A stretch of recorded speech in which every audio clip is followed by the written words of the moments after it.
Welcome to the 2021 Masters of the American West First Time Artists Breakout Sessions.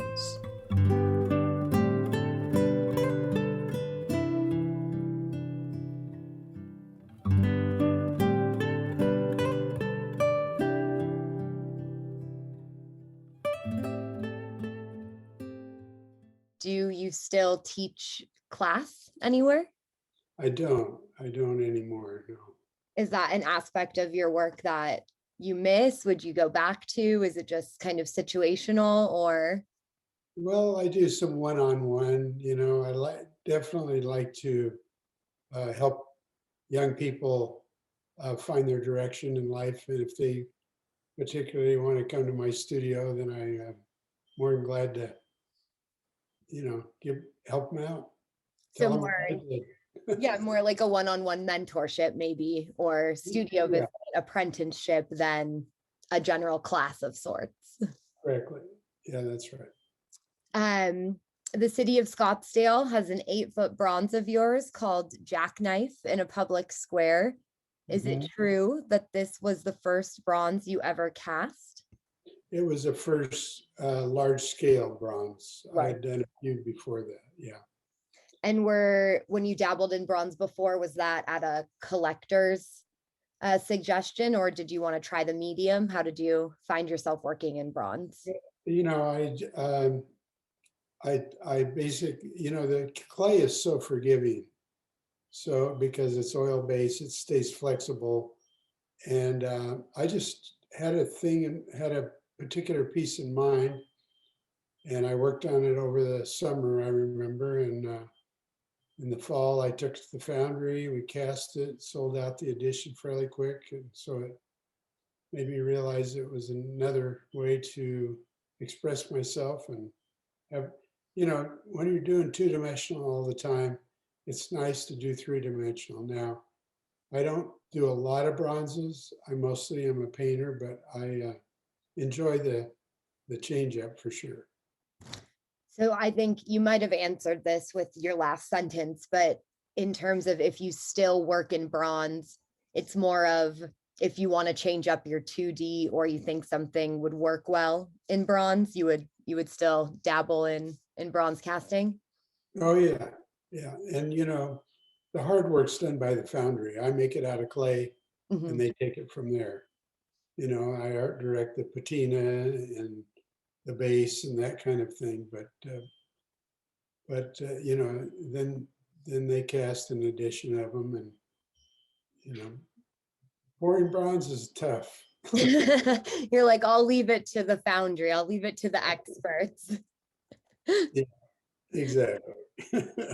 Okay, final scripted question, and then we can feel free to open it up to the participants in our breakout room. So do feel free to put questions in the chat or use the raise your hand feature, and I'll try to call on you in the correct order. I see everyone's inquiries.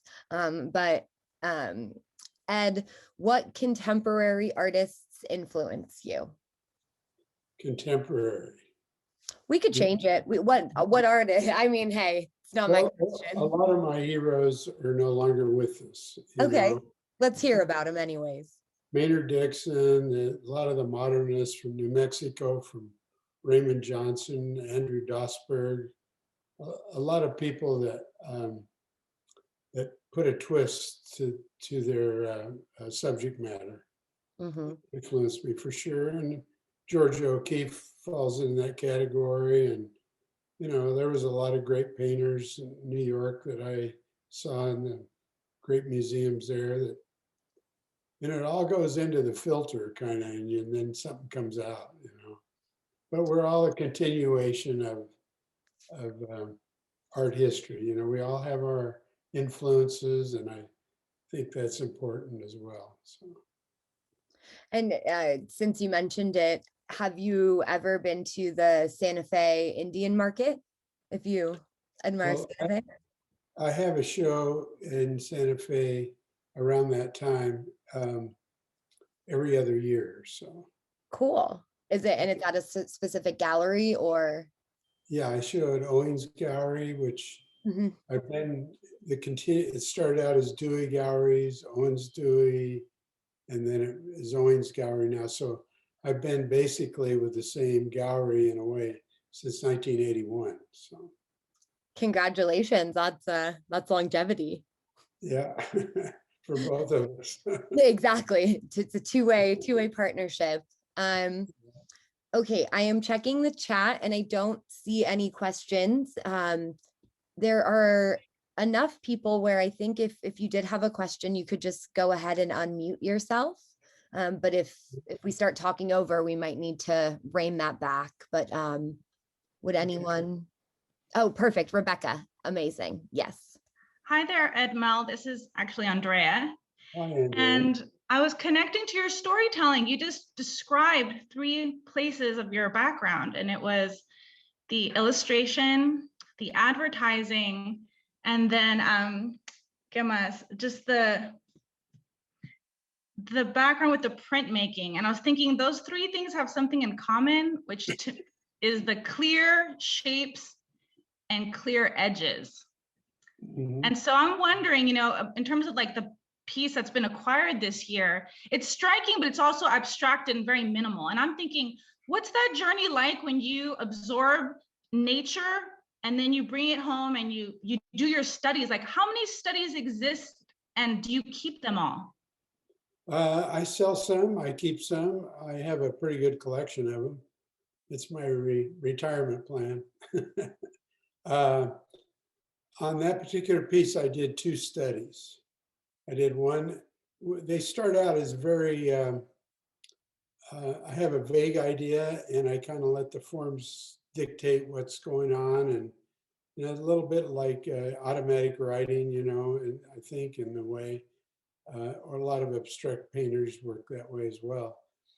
And then I take those elements and refine them and change them to fit my needs. And on the second study, which is a pretty finished painting, really, and then I do the large ones. So that's kind of my process. And not all of the pieces make it to a big one, I mean, some of them lay around, I might work on them some more. I believe in, art it has a lot of freedom to it. And the more that you can kind of just work whatever way you feel like that day. It's kind of the way I work. Does that answer your question, Andrea? Okay.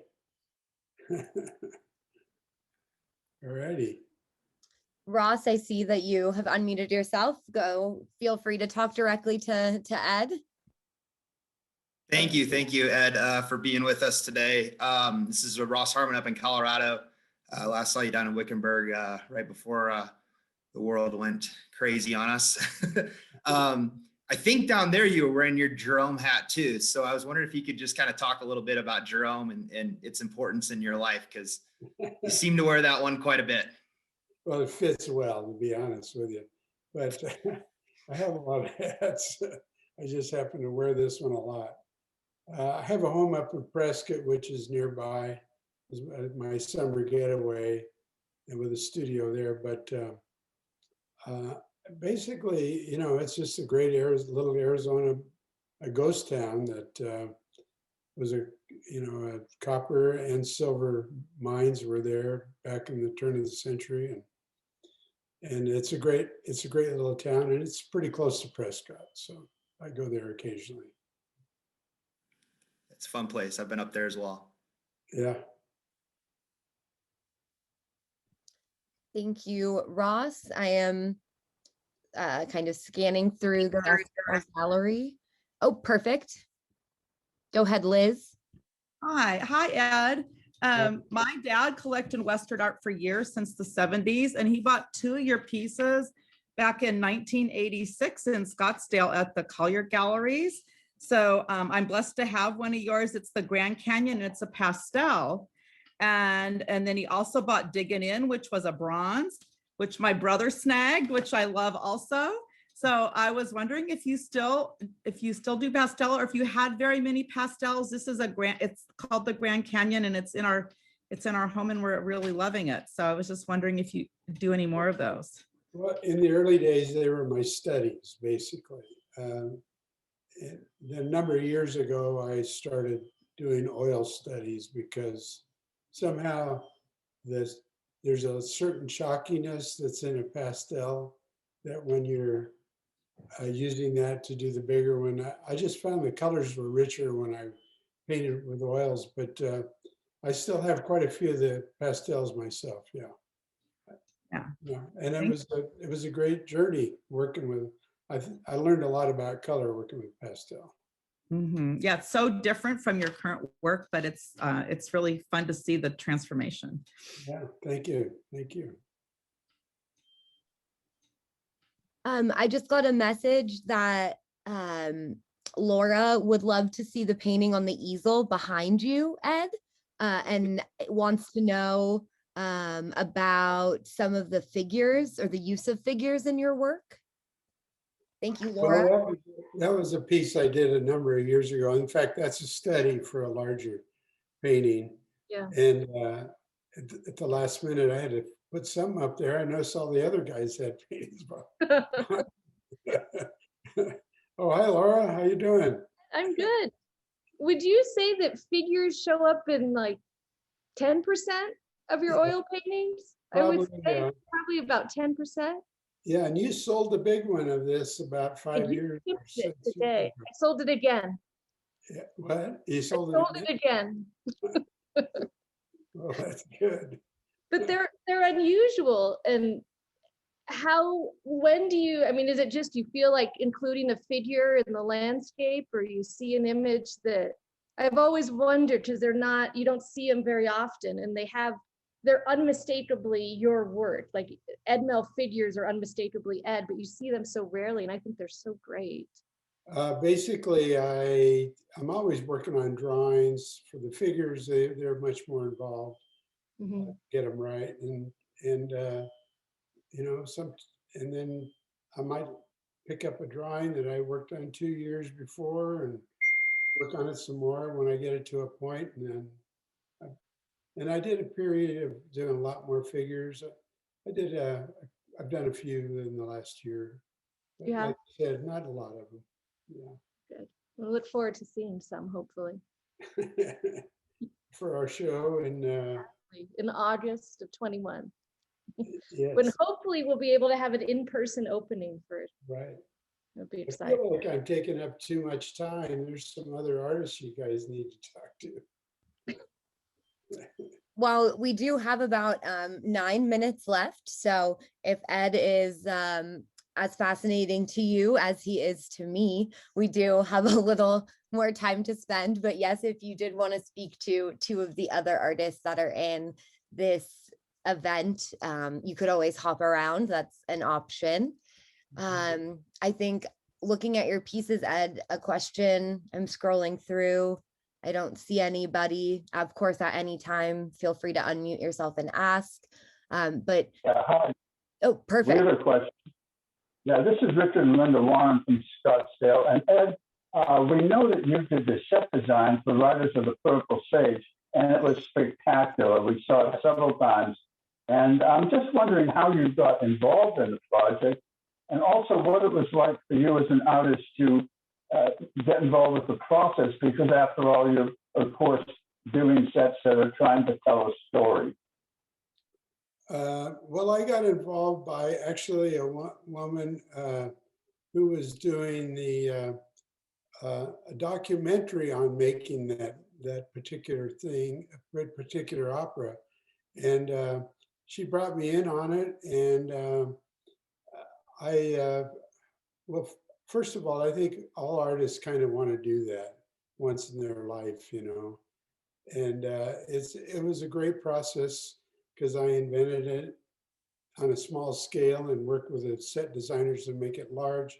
I think the most amazing part of it for me was the lighting director, through a grant, got us 30 by 60 foot seamless LED screens, which we used a lot of my paintings of clouds and stuff for background behind the monument walls that I did were, the foreground ones were 28 feet high. So they actually had a pretty important, a major scale on the set. So it was a great process, made a lot of friends, and I was working outside of my comfort zone a little, and that's always good. And I'm glad you Would you enjoyed do it. it? Yeah, would you do it again? Maybe in a year or two, I might. It depends. This was right up my alley. So it Right. would, and it was great. It was a great thing to do. I kind of take on a few things that I sort of think are different and, stretch me and push me a little bit. And so, yeah, that's why I did that one. Well, it was spectacular. So thank you very much. Oh, well, thank Another you. question. I'm glad you got to Another question. Yes. This is Rick, of course, and just wanted to pick your brain a wee bit and find out if there were other art forms that influenced your work. Well, we're breaking up. I didn't hear that very clearly. Were there other art forms that had influenced your work? Influenced my work? Yeah, I The art forms. art forms. So maybe like landscape or figures. Are there other art Oh, I see. forms? Art Other forms. things. I see. In other words, there are other subject matter that I would be interested in doing. I don't know. I just, I've done a lot of florals and that kind of thing over the years as well. So, and I do figurative work, and landscape is my main focus in painting, for sure. And I enjoy pushing that and playing with it. Thank you, Richard and Linda. I think we still have time for probably one or two more questions. If anyone would like to ask Ed something while we're sharing this unique and inclusive space with him. I think, Ed, do you paint out in nature? You mentioned sketches and drafts or studies. Could we talk about your process a little more? Do you see something awesome and then pencil or? Yeah, I painted with another artist, Gary Ernest Smith, in both Utah and Arizona, plein air. We haven't done it for a while, but a lot of my more abstracted stuff are drawn from memory or just a visual idea that I was rolling around in my head. Occasionally I'll look at some reference, I've done a lot of photography in the West over the years, and I'll refer to that once in a while as well. But yeah, my more abstracted stuff is kind of just kind of based on memory, really, or just ideas. Okay. I'm just scrolling through. If anyone has a question. Okay, well then I want to know more about this stamp. How did you get the gig of designing the centennial stamp? Was it an open call, a direct invitation? It was a direct, actually the stamp designer lived in Scottsdale. Mm-hmm. And he had used my paintings as a mock-up for the centennial stamp and called me, and I said, he wanted to use an existing painting, and I said, I'd like to do an original piece for the centennial. So the Grand Canyon was done in the 50-year birthday. Saguaro cactus have been featured many times on stamps. So Cathedral Rock in Sedona, Arizona is another kind of recognizable landmark. And so that's why I chose it. It also fit the format of a stamp very nicely. Right, kind of so in that case, I went up and photographed it and kind of reinvented it. I don't have. That's awesome. I lost your picture.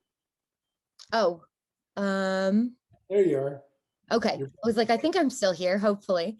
Yeah, And do you still have a unused stamp? Did you save like an edition for yourself? Or if you paint oh, some, yeah, I have a stack of sheets of it still. They're forever stamps, so you know. right? And if you paint something you really like, do you keep it for yourself? Or have you ever not wanted to give away a work of art? Well, you know, I had a retrospect that somebody mentioned earlier in Wickenburg, and more than half of the show was studies for paintings I have done on a larger format that I Mhm. really felt very close, you know, I've a connection with them, you might say. So I do have a pretty good collection of my own work and a lot of smaller studies in the, you know, 8 by 10 inch to 12, 16 in that range. And a lot of squares I do, say 12 by 12s. I have a lot of those. Awesome. Um, well, we have about 1 minute left. If anyone has had a question kind of pop into their head, feel free to unmute themselves and get it out lightning quick. Or if not, I'm going to take this opportunity to thank Ed for joining us today. And thank you all for sharing space in this breakout room and hearing about Ed and his process. And as another member of the Autry staff, I'm so excited that one of your works is coming into our collection. Maybe until we get kicked out of the room, what inspired the two works that are in the Autry show? Are they particular places or from memory? Yeah, they're basically made up. I mean, they kind of invented themselves on a very like 8 by 10 boards, basically, and that was the first one, and then as I explained before, I realized it larger, and you know, I just kind of like to deal with to me, the dynamics of the Western landscape. It has a lot of energy, and I kind of focus on that energy and light and play with that and exaggerate it and push it. And so that basically is the background on that particular piece. Yeah. And I'm really honored to be in your permanent collection. I was quite surprised that you guys chose the piece. That's how, maybe as we're all still in this space together, was it a call? Was it an email? Who was at your house with you when you found out? Tell us about finding out that moment. Oh yeah, my assistant and gallery director, Ken Richardson, sent me a text and said, "Did you look at your email? You just got the Purchase Art Award." And I said, that was great. It kind of got me inspired. I mean, it really kicked me in because, you know, in the art world, you come and go with your enthusiasm, you know, and so I'm excited. I've always liked the Autry Museum. Sorry, it's virtual this year, but and I might get over there to see the show before it comes down. But if not, I'll definitely show up and see where it's hanging. So I did get a note. I was about 5 minutes ahead of schedule. So we do have 5 more minutes altogether. Does anyone, asking one more time, does anyone have a question about Vanessa? Beautiful. Yep. So you have landscapes. I know you've done some florals, some figures. Is there something that's a favorite that it seems like landscapes are the thing you come back to, but is there a favorite subject matter that you love to paint? Well, you know, I mean, definitely landscapes for sure. But early on in my career, I kind of got bored with them. And that's when I thought, oh, I'll try a few flowers just for something different. And so I like the freedom of moving back and forth And you know, I paint in a more realist style too. Right. So I've been fortunate to have that freedom where I can switch up. I think it keeps an artist fresh when you change subject matter, you know, go from bronze to painting. All those things I find is a freedom that I welcome, and I'm feel fortunate that I can get away with it. Yeah. Well, I love that it's recognizable across all those genres, even the sculpture. You know, you look at one of your pieces and that's Ed Mell, you know, it just, even if it's something you haven't, I'm sure you could go paint a cityscape and we would all say that's Ed Mell. Yeah. Yeah. Well, thank you. Yeah, I feel fortunate I have my direction figured out fairly early. You know, I think that's the hardest part, I think, for an artist, is to find a unique approach to the subject matter. Yeah. Thank you. Big fan. Thank you. I appreciate it. And Ed, on that note, in terms of style, is that something that you found at the beginning of your career? You came into it, you feel like it's developed over time? How does one find one sense of style or personal expression? Or how did you, to not speak to everybody, but to your own craft? Well, you know, my very earliest works were very minimal and very modern and very angular. And it kind of evolved into kind of my version of realism. And then at one point I went, I want to go back to revisit what I started out to do. And so I've been moving around, and I have people that love both genres of my work, you know, so. And I still like to paint realism. I think understanding the landscape or subject matter in a more realistic way gives you more information to abstract it, you know. I think like guys like Picasso, you know, they understood the figure before they started breaking it apart and changing it and stuff. And I think that has benefited me too. Excellent. Okay, I got another note that I think now we may be with each other for another 5 minutes, which is so fantastic. So I just realized there's one of these going on for each artist, right? yes, there's You a know, separate room. first it was me, and then I didn't understand. I'm thinking, I'm having all the time here. Hi, this is Mariel Tyree. And I was just wondering if you could move just slightly so we can see the painting behind you. Yeah, because the shadows and that, it's beautiful. I really like that. Yeah. Can you explain a little bit about that one? Boy, it's been a long time ago that I did it, but I've always been interested in WPA and, you know, working figures and stuff, and yeah, you know, and I'm very interested. I love the Mexican culture, and you know, the hardworking ethic that they have, and so in fact, a lot of my collection of works that are you know, that I've had, well, period stuff from the 30s, 40s, 50s, 20s.